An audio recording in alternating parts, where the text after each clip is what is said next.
सारांश हिंदी क्लासेज हिंदी व्याकरण के लिए यूट्यूब पर सर्च करें। बिना परिभाषा रटे सरल उदाहरणों से हिंदी व्याकरण। सब्सक्राइब करके बेल आइकन जरूर दबाएं।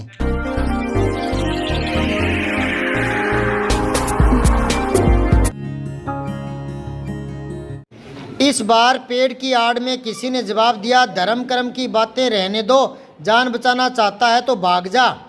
ये संबोधन चिन्ह है, उसने संबोधन किया तो वो क्या कह रहा है, भागने की धमकी मिलने पर बोले कायरो भागूंगा मैं तुम्हारे डर से।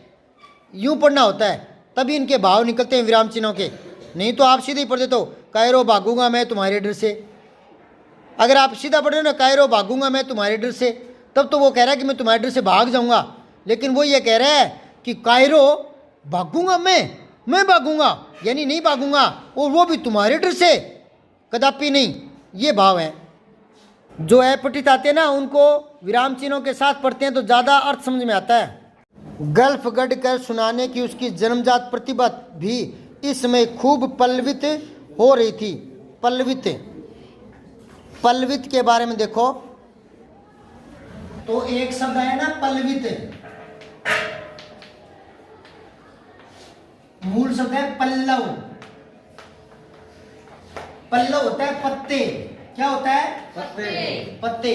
पेड़ों पर पत्ते देखे? तो जैसे पतझड़ आता है तो पत्ते सारे गिर जाते हैं ना, फिर नई नई कोपले नए नए पत्ते आते हैं ना, तो फिर वो पत्ते एक पहले दिन देखते हैं तो 2-4, दूसरे दिन 2-4, 3-4 दिन में पूरा वो पेड़ भर जाता है पत्तों से, नए पत्ते आ जाते हैं। तो पूरे पत्ते पूरी डाल पर तो कहते हैं कि वो पेड़ पल्लवित हो गया, पत्तों से भर गया। पल्लवित यानी विस्तार पा गया। क्या बोलते हैं? विस्तार पा गया। तो एक शब्द और था इसी से बना है पल्लवन। ये पहले आता था हमारे कि पल्लवन करो। पल्लवन का अपोजिट विलोम शब्द भी आता है, बीएड बीएसटीसी, इनमें विलोम शब्दों में पूछते हैं। पल्लवन का विलोम होता है संक्षिप्त। संक्षिप्तीकरण करते हैं ना, तो ये दोनों एक दूसरे का उल्टा होता है। अब दोनों को समझो क्या होता है। एक होता है पल्लवन करना, एक होता है संक्षिप्तीकरण करना। संक्षिप्तीकरण, ठीक है। तो क्या होता है, जैसे कोई पैराग्राफ दे दिया 10 लाइनें पैराग्राफ, उसका आपको 1/3 1/3 यानी 10 लाइन है तो 3 लाइन में उसका सार लिखना है, वो होता है संक्षिप्तीकरण करना। संक्षिप्तीकरण कितने शब्दों में होता है? 1/3 भाग में। कितने में?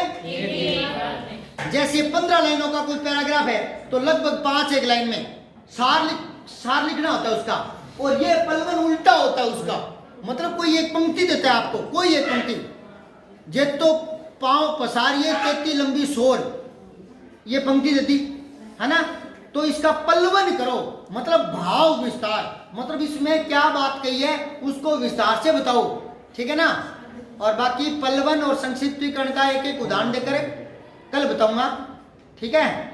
तो ये हम पढ़ रहे हैं ना आवारा मसीहा, ये किसकी लिखी हुई है? विष्णु प्रभाकर की। और किसका वर्णन है इसमें? शरत चंद्र चट्टोपाध्याय।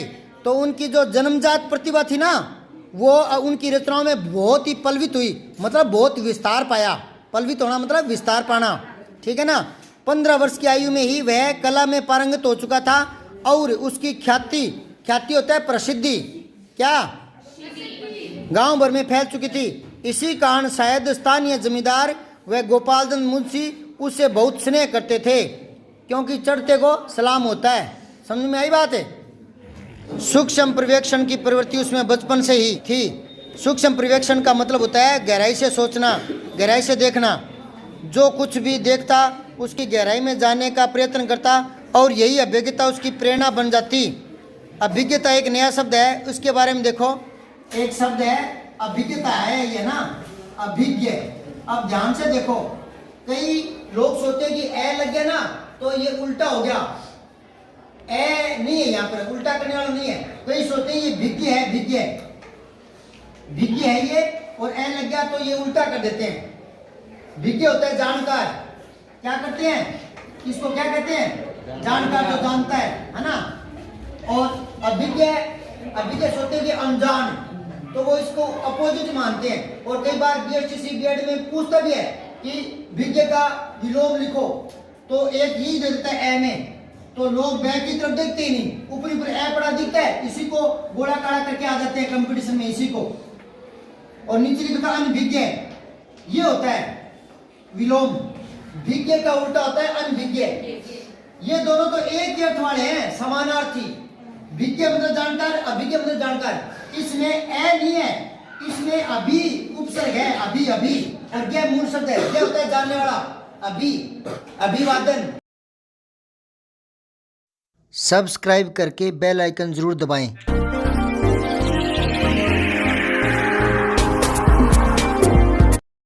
जय हिंद, विजय हिंदी।